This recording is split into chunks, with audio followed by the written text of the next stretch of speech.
So we'll begin with redox reactions.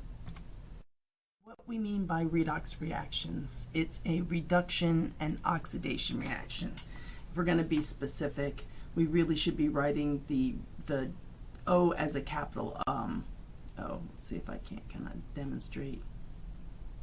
So this really is RE, red for reduction, ox, capitalize. And it's a combination of a reduction oxidation. Now reduction is a gain of electrons and oxidation is a loss of electrons. So what we find happening is that the oxidation loses electrons and then those electrons go somewhere. They go to the reduction and the reduction gains electrons. Now it's happening simultaneously and you can't have one without the other. They have to be paired. So it's a transfer of electrons. So the oxidation loses electrons and transfers those electrons to the reduction portion and that gains electrons, but it's all happening simultaneously. We find that because they're not stable, you can't do these by themselves. So electrons won't hang around. So if I oxidize something and I produce electrons, they're very, very unstable. So therefore, the reduction has to happen with it. And again, even though these are happening simultaneously and they have to be paired, mentally it's much easier to deal with redox reactions if I break it up into two half reactions. And the half reactions are sort of on paper half reactions because, again, we have to have both happening to actually have a reaction occur. But we can break it up into the reduction half reaction and the oxidation half reaction, and it helps us see what's really going on. So in this particular example, I have a species of X ion, X cation, a +2 cation, and Y an element, and if I put them together, the Y oxidizes, forms Y +2 cation, and that produces 2 electrons because it's losing 2 electrons. Those 2 electrons go to the X cation to neutralize it back to an element. And so this is what we would look like. So we could see this almost could be, some of the things that we see happening when ionic compounds are formed would be part of it, but in those cases we are transferring within. So both are starting as elements, but that could be an example of these. So the number of electrons is going to depend on the change in charge, right? So in this case, both of these need 2 electrons. So if Y is an element that forms a +2 cation, that's a 2 electron process. If X is also an element that forms a +2 cation, that's a 2 electron process, whether I'm going to go in reduction or oxidation. So we talk about oxidation states, and these are basically helping me figure out how many electrons are being transferred in these redox reactions. So in some sense, you can think of it as the charge of an ion, but they can happen with uncharged species as well. So it's kind of like, what would the charge be if this was an ion, even if it's not an ion? So we can see them in covalent species as well as in ionic species. So they're going to help us keep track of these things. We will identify them with a sign, so it'll be a plus or a minus number, and then n being some whole number, so +3, -2, just like ion charges would be. Again, we're thinking of them as like an imaginary charge. So if the electrons were divided equally, what would be the charge, and they were all separated apart, what would be the charge of that species in there? So it's going to be a little bit related to formal charge in covalent species. So I will say also that if we have an oxidation number increasing, that means that substance is being oxidized. And if the oxidation number of an atom or an ion is decreasing, that means it's being reduced. So the terms oxidation and the term reduction is really coming from, it's a reduction in the oxidation number. However, it's gaining electrons, so that gets a little bit confusing. So here are our rules for assigning oxidation states. This becomes a big algebra problem. We start off that elements will be 0 because they wouldn't have any charge. There's nothing for them to be sharing electrons with. So atoms in an element are 0, even if they're diatomic. So O2 is a diatomic element, but because it's an element, we'll still call that a zero oxidation state. A monatomic ion is the oxidation state of it is the same as its charge. So in other words, we now know all of our ion charges. So I know group 1 metals like sodium and potassium form +1 ions. So if I have a sodium ion, its oxidation state is +1 because its charge is +1. If I have a chloride ion, its oxidation state is -1 because its charge is -1. Fluorine, which generally forms a -1 charge, is going to be -1 in its compounds. Oxygen, for the most part, is going to be -2 always. So when it's in a compound, I should say that, not as an element. So notice with fluorine and oxygen, I'm specifying in its compounds. So in a compound, it's going to have an oxidation state. By itself, it would be 0 because it's an element. So oxygen will be always, we think of oxygen as -2 unless it's a peroxide, in which case it's -1. So I'm looking for those peroxides. Peroxide is a polyatomic ion of O2 with a -2 charge. So that's pretty rare. So for the most part, we can say oxygen is going to be -2. And hydrogen is going to be +1 in its covalent compounds, and that's usually where we see it. So, but it can sometimes be -1 if it's in an ionic compound. We're going to stick with the mostly +1. So for oxygen and hydrogen, this is almost they're in so many different species. This is our anchor for doing our algebra. We're going to start by saying, well, I see an oxygen. Let's start with that being -2. I see a hydrogen in this compound. Let's start with it being +1. And from there, we can figure out what we don't know. So when we see these, we can now look at something like the combustion of methane. And I see CH4 plus 2O2 makes CO2 plus 2H2O. It may not be obvious because I don't see any charges. This is not a net ionic equation. I can't see that there's a change in oxidation state. And so if you think it might be a redox reaction, the first thing you're going to need to do is assign oxidation states to all of the elements, well, I should say all of the species in these compounds. They're no longer necessarily elements. Some of them are, some of them are not. So let's just look at this. Let's look at CH4. You see that I've assigned the carbon is a -4 and the hydrogen is a +1 for each one. And that's what I did. Remember, we said we're going to always use oxygen and hydrogen within the compounds as our anchors. So hydrogen being +1, and there's 4 of them, means there's a total +4 that needs to be balanced out with the -4. So that's how I know that carbon is -4, is I kind of use some deduction and algebra to figure it out. I can do it in my head. You can also write out, C plus 4H equals 0 and H equals +1 and fill it in and solve for C. So you could do it like an algebra equation if you wanted, but a lot of people just kind of do it in their heads. Oxygen, O2, that's an element. It's not a compound. It just has one element in it, so that's going to be 0. On the right-hand side, I see CO2. Again, I start with the oxygen because we know that our sort of anchor is that oxygen is -2 and hydrogen is +1 if we have compounds. So in this compound of CO2, oxygen's -2. Since there's 2 of them, that's a total of a -4 in oxidation states in this neutral molecule, which means has to be counteracted by a +4 for the carbon. And then I see in water, it's hydrogen and oxygen, so my hydrogens are +1 and there's 2 of them, and my oxygen is -2, so that does work out to be a neutral molecule. So we can see that we sum the oxidation states to get the charge of the overall thing. So if it's a polyatomic ion, the sum of all the oxidation states in a polyatomic ion will be equal to the charge of the polyatomic ion, and in covalent and ionic species, the overall sum of the oxidation numbers has to be 0. So in this case, we now look at what's changing. And I see that hydrogen isn't changing. It's +1 on the left in the CH4 and it's +1 on the right in the water. But I see that carbon is changing. On the left in CH4, it's a -4 state, and on the right, it's +4. Now to go from -4 to +4, I need 8 electrons. -4 plus 8 would be +4.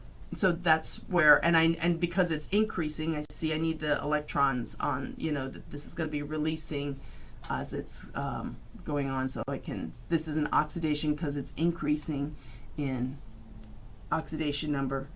So I'm going to have my electrons as products. I can also think about when I'm trying to figure out where to put the electrons, I can think about making sure that the sum of the charges have to match up. So if carbon is a -4 on the left, on the right I have a +4 plus 8 electrons. Electrons are negatively charged, so 4 minus 8 would be -4, and then I kind of see a balancing of the totals, a sum of oxidation states on the left and the right. Looking at oxygen, on the left, because it was an element on the left and it's in a compound on the right, I see that I have an oxidation state of 0 as a reactant, but on the product sides they're -2. Now I have it in two different substances, so I have to kind of add them all together. So I have 2 oxygens in CO2 and 2 oxygens in 2 waters, so that's a total of 4 oxygens with -2 oxidation states. That means that the sum of the oxidation states for oxygen on the right hand side is -8 and 0 on the left. So that's why I put my 8 electrons on the left. And notice this was balanced in this particular case. So I see that the total number of electrons involved in the oxidation, which is 8 electrons, has to be the same as the number of electrons in the reduction of oxygen. So I see 8 and 8, and that has to be true because that's the nature of this, is that the oxidation is going to produce the electrons that are needed for the reduction, so they have to be the same number. So when we look at this, we can now ask questions about this. So I could say, what is oxidized? Well, it's the carbon in methane is oxidized. We would usually say methane, the CH4, is oxidized, but it's technically the carbon in it, but we'll refer to the whole species. You could also sometimes, you have to look at the context of the question. You could say the carbon is the element that's being oxidized, and then the oxygen is being reduced. CH4 is also called the reducing agent.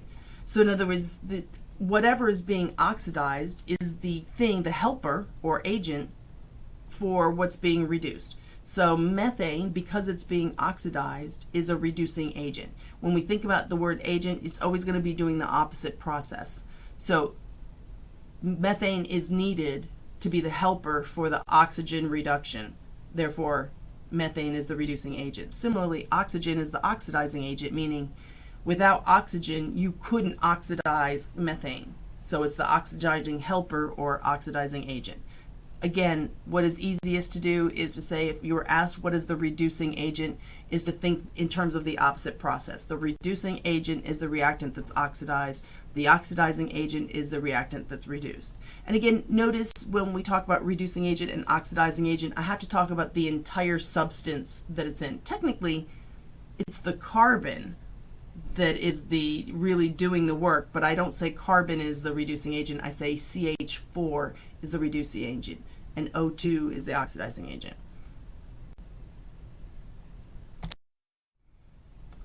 Notice that if I think about this, and I'm thinking about metals, because metals are the ones doing a lot of what's going on. So I have different rules for metals and nonmetals. We know that by its very nature, metals are going to lose electrons to form cations. So metals form cations, nonmetals form anions. So if I'm taking a metal and I'm making a cation, then it's going to be losing electrons, and so that metal is being oxidized. So generally, metals as elements, when they undergo redox, are going to be oxidized. And metal ions, things that I see in an ionic compound that might be dissociated, that's going to react and return to its element state, are being reduced, because it's the opposite. To return from a cation to the element state, it needs to gain electrons, and that's going to be a reduction. So when we'll see a lot of redox reactions with metals and metal ions in them, and generally the metal as an element is going to be oxidized and the metal ion is going to be reduced.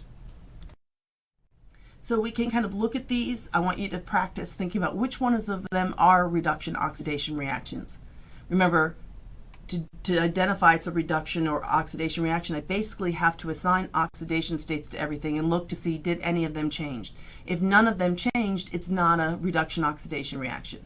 But if I see one of them increased and one of them decreased, then I do have a reduction oxidation reaction. And part B is, if it is a redox reaction, identify what's the oxidizing agent and the reducing agent.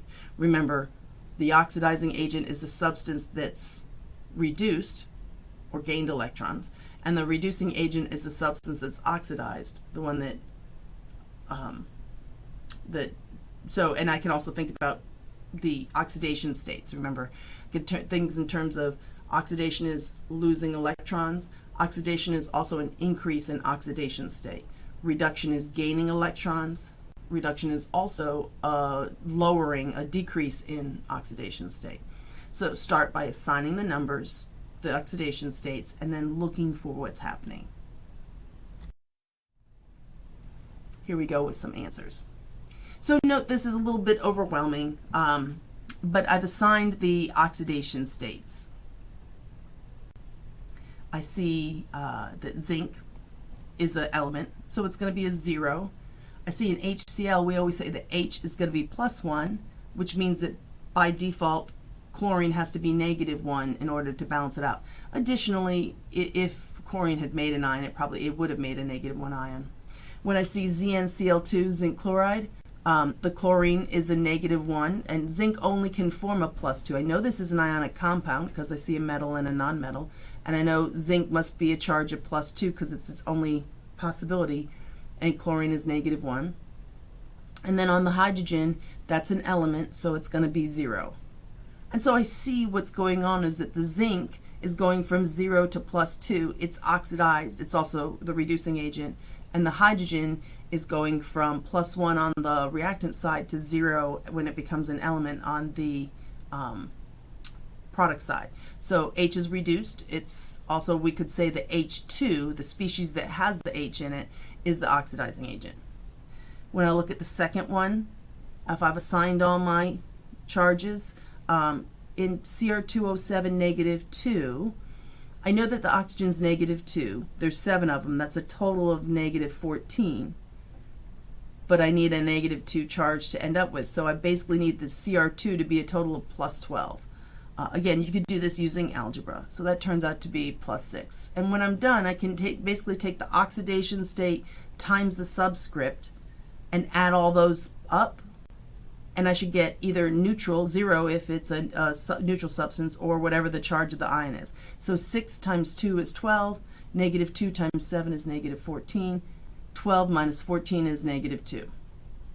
Or 12 plus -14 is -2, if we want to say it that way. I see in hydroxide ion, the oxygen is -2, the hydrogen's +1. That adds to a -1, so that's a good check. And when I do CrO4 chromate ion, I see I now have 4 oxygens at -2, and so that works out that chromium is still a +6 oxidation state. So, and then hydrogen and water, the hydrogen's +1 and the oxygen's -2. So there are no changes in oxidation numbers. I see a lot of ion charges that might be misleading and make me think there is, but this is not a redox reaction. In number 6, it's a little, the third one down, it's a little tricky. I only have one reactant, and it's acting as both. So like I actually have 2 of them, and one of the copper 1 chlorides is acting as a reducing agent, and the other one is an oxidizing agent. So this isn't a very unusual one, but I'm just kind of showing you some examples. So again, I see chlorine. This is an ionic compound. Chlorine has to be a -1 charge because it's a group 17 nonmetal, which means copper in this case is a +1 oxidation. On the right hand side, I still have chlorine being a -1, but since there's 2 of them, the copper is a +2. And the second product of copper as an element is oxidation state of 0. So what I see is one of the copper chlorides is turning into copper 2 chlorides. And so the copper in that CuCl is going to be oxidized. The one that's going from this in the second copper 1 chloride, I see that we have copper ion going to copper metal. So it's going from +1 to 0. So that's being reduced. And in that case, so if I'm answering the question about what's the reducing agent and the oxidizing agent, they're both CuCl. So this is an unusual one. I threw it in there so that if you see these things, you're not spooked out by them, but that's definitely a little bit of a harder level one. So again, notice many of the times our reduction oxidations are examples of single replacement reaction mechanisms. And in a single replacement reaction, an ionic compound reacts with an element, and one of the ions in the ionic compound is going to turn into an element, and the element is going to turn into an ion. Now, by the very natures of metals and nonmetals, I have to be a little careful. If I have a metal and I have a metal element, it can become a metal cation. And that would be an oxidation process. And then if I have a metal ion, it can be reduced to return to a metal element. And it's also going to affect which of the things it's going to replace in the species. So in this case I have sodium solid, so sodium is an element, plus water liquid. Note that water is not an ionic compound. I still see it particularly works in this. So I can treat it as if this is H plus and OH minus, and I get the right answer. It's technically not an ionic compound. So what I would see is that the sodium is the metal, is going to take the place, because it's going to become a cation, of the cation in H2O, which would be H. So when they swap, sodium's going to be a +1 charge and combined with the OH, and hydrogen in H2O is going to become an element, so it goes from +1 to being 0. So this could be an example of a single replacement reaction. Another one would be zinc plus HCl. And again, HCl is not an ionic compound, but it's an acid. It can act like an ionic compound, so we can use this methodology with this one.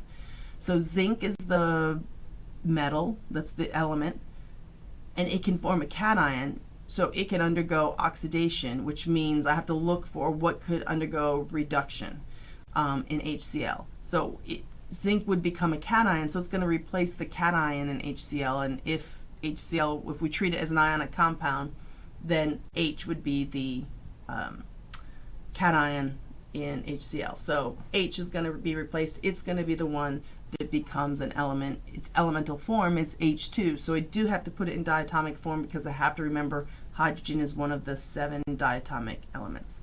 Note that when I go to make the other product, I now have to consider the charges. Zinc is a +2, chlorine is a -1. I can't see that in HCl, but I have to know behind the scenes that chlorine is a -1 ion. So I'd make zinc Cl2. Zinc chloride is zinc Cl2.